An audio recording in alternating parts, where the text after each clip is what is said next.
There are three closing day hiccups and how you can avoid them.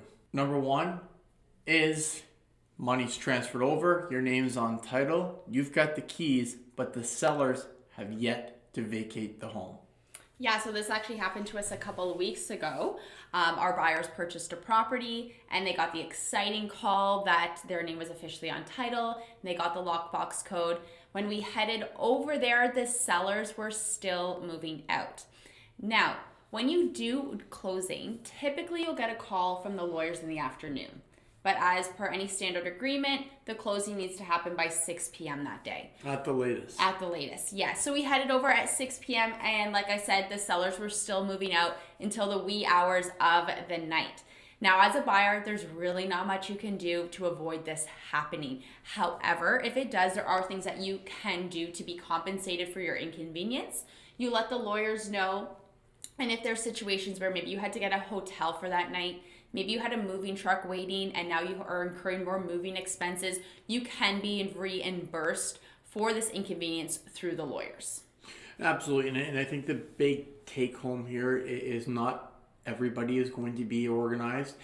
Some people will go to that 6 p.m. mark, but just keep in mind, that you may be sitting waiting until 6 p.m. So I think from just a preparation standpoint is speak to your realtor, just talk about these type of things. Worst case scenario, they'll be there till 6 p.m. If it goes over 6 p.m., then certainly then there's going to be some type of compensation for any fees that are incurred. Exactly. Number 2 is the funds not transferring in time for closing.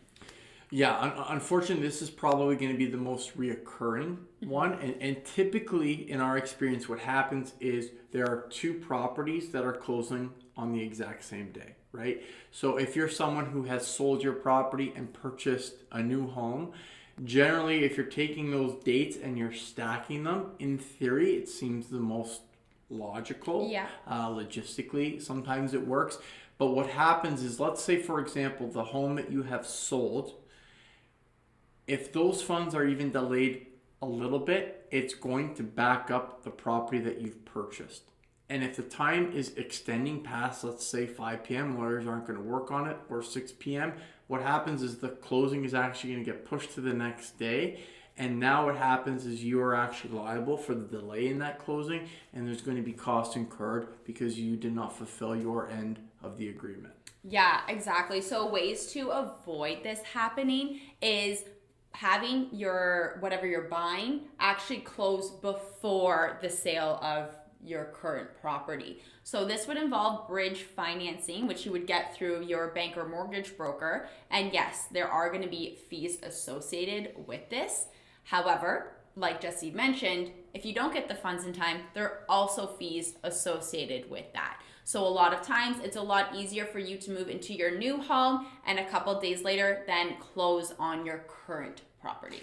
Yeah, and I think we just need to kind of stress the benefits of having your home close a day or two or even a week. Sometimes it gives you the ability to get settled in. It's not so rushed because there's a lot of emotions on closing day, specifically when you have two properties. And if it doesn't go as seamless as you would like it, you're just setting yourself up for a little bit of heartache. So I would encourage everybody, again, talk to your realtor, talk to your mortgage broker.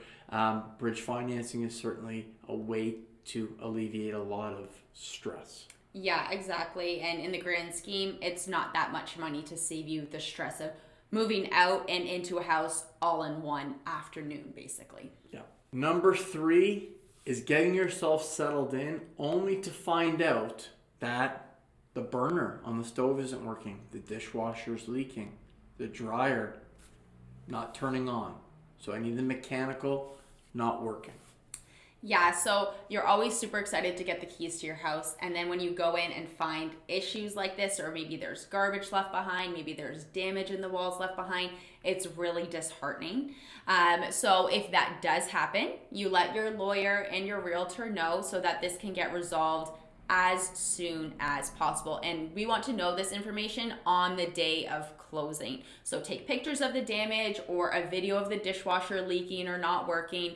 send this off to your realtor and lawyer, and they can get to work on getting you compensated for this. Ways to avoid this is using our revisits. So typically we do 1 to 2 revisits in an agreement, and we save that final visit for a couple of days before closing. We can then go through the property, test the dishwasher, the washing machine, the dryer, all of the mechanicals, so that we can catch any of these problems before you actually move in. Yeah, it's certainly going to be a lot easier to get sellers to remedy something before the transaction has closed, for obvious reasons, because if it's not fixed, then simply you just don't close. Yeah. But it is also important to note that when it comes to home ownership, just like Michelle was mentioning, on closing day, again, circle back, check everything, make sure it's working, because if on day 2, day 3, a week later, and something's not working, well, unfortunately, that's just home ownership. So really the only time that we have to have any type of recourse is going to be on that first initial day where you take the keys. So put your excitement on the back burner, if you will. Go check some things out, make sure everything is there that's supposed to be and operating the way that it was when you bought the house, and you're going to save yourself a lot of heartache. Yeah, and a note on that as well is sometimes when you buy a house, you may not be planning to move in right away. Maybe you're coming from out of province or something like that. Have your realtor, a family member, a friend go through the property on the day of closing for you and check all of these things. Because like Jesse said, if you then don't get there until the week after and you're noticing these issues, the seller's just going to say it was your user error or you broke it in that week time period. No, absolutely. Certainly being a little bit more proactive goes a long way.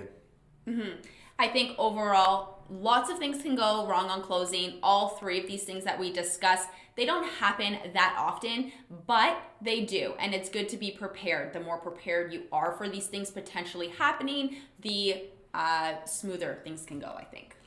Absolutely. So you yourself, or if there's any friends or family that are looking to transact, by all means, reach out to Michelle, myself, I know I did that backwards, or any of our team members, and we'd be more than happy to make sure that you have a seamless real estate experience.